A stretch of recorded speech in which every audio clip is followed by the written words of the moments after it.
Well, if we look at customer experience management in general, first and foremost, it's clearly that CEOs around the globe consider this the #1 strategic priority.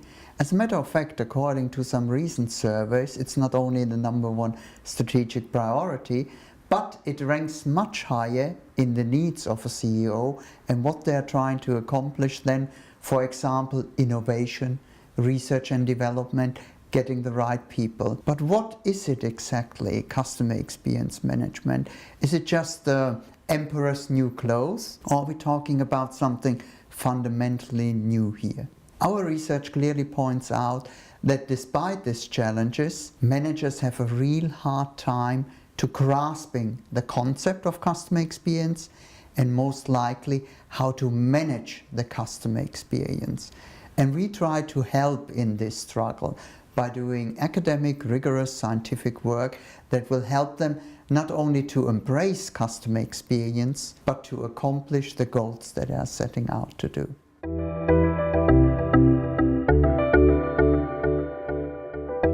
Years ago when we started this research, and I always say we because research is never a solitary task. There's enough people who help us achieving that and going where we are. It came out of the frustration we had as managers facing customer relationship management, customer experience management, and there's a clear missing link to profitability. Let's just take a look at what we found out. One of the things we found out that there are 3 different types of practices out there. So while there is customer experience management, we have 3 different ways to look at it. These clusters we call preservers, transformers, and vanguards. Preservers are the largest cluster because we looked at over 500 companies worldwide and in every possible context. So it doesn't matter if you're B2B or B2C, it doesn't matter if you're pure services, pure manufacturing, it doesn't really matter if you're in the United States or in the United Emirates, it makes no difference if you have 50 or 10,000 people. The same practices apply. Preservers are the one who putting lipstick on a pig, we say in the UK. They still do the same old thing, customer satisfaction, and they just add a little bit something. Or their former customer service manager is now the customer experience manager.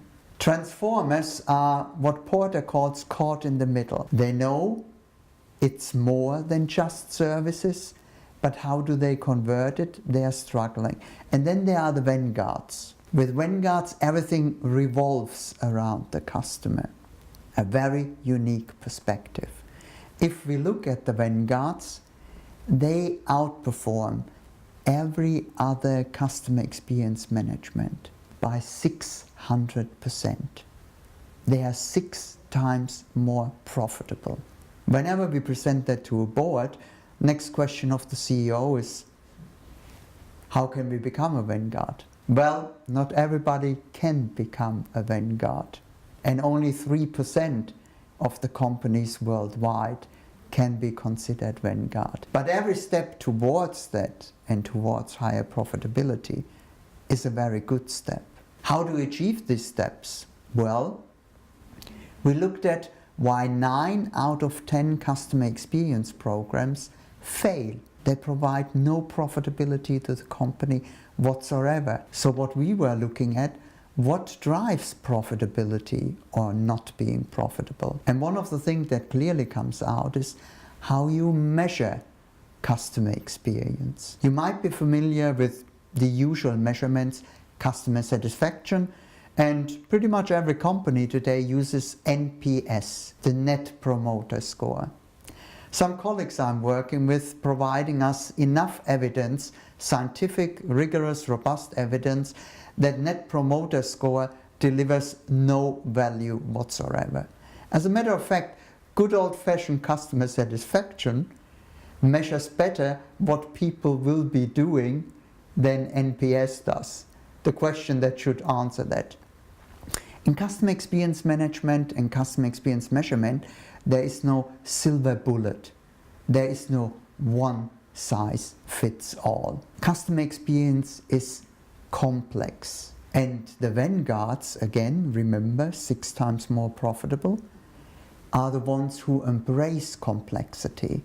And we convert complexity into something a manager can use. Easy, step-by-step approaches, so you can convert insights into actions, into results, and ultimately profitability. This is why 10 years ago we invented EXQ. It's now used in companies worldwide, and it measures the quality of customer experience, how we perceive it. But more importantly, it doesn't connect to intentions, but to real behavior. What we're measuring is what people do, not what they say they do. Because the difference of what people say they do and they really do is quite significant. Just think about your last 3 New Year's resolutions. How many of them are still in action? So we clearly believe that if you measure the right things, you have to measure behavior. And we are using, for example, share of category. Share of category means if you as a consumer, let's say, spend 500 euros groceries monthly, and you spend with competitor A 300 of it, and with competitor B 200 of it. That means you have a 60% share of category if you're competitor A. 60% of the consumer's money comes to you.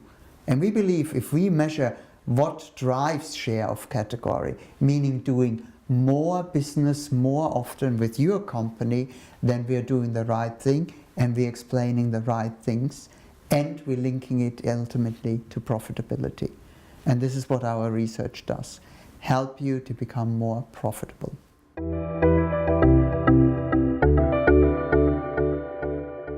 Absolutely, and whomever we're talking to, every company, this is normally why they call us up and are interested in our research, because the link to profitability or to the bottom line is missing. Think about a score on a scale, doesn't change anything.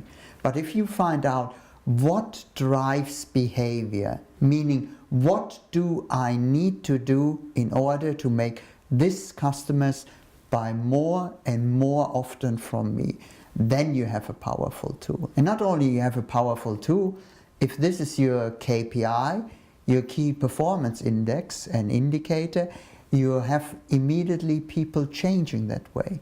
One thing we see with a lot of our companies we are working with, not only they become more profitable, but the people working there have a better time. Their customers have a better time. And let's be quite honest, who wouldn't want to have rather a good than a bad experience? One thing we also point out for our companies and the clients we are working with is that customer experience happens in stages. You have everything that happens before the purchase or the consumption, then during the purchase, where you get the sale, the money, and after the purchase. If you ask a CEO, what's more important, acquiring a customer or keeping them and taking care of them? They normally will tell you it's equally important, acquisition and relationship management. However, we as academics always want to know, is there a little bit more? So our follow-up question is, how do you allocate your budget? And there normally we have a discrepancy. 80% of the money goes into acquiring customers, while only 20% goes into taking care of them. And now when you think about it, whatever it is, buying a car, the moment you buy the car and you get your customer satisfaction survey, everybody is happy. But then 3 years later, you might go to a different company and the company will say, why? What happened? They said they were likely to recommend us, they were happy. The real value of things we will appreciate, and also what drives our behavior in the future is once we use things. And when you think about, in the moment I bought the car, everything is fine, but now there are 3-4 years in between, and a lot of things can happen. And these things are more important for us as a consumer to come back or not come back to you or your competitor. So it's very important to you that you take care of what happens after the purchase, because this is where the money is. As a matter of fact, after purchase experiences drive only 25% of revenues, but 45% of the profits. Almost half of the profits come after the purchase. What happens once I have something? And this is something that a lot of companies are missing. But on the opposite side, a lot of bad things happen, great opportunities for other companies to come in, deliver the experiences and take a higher share of category.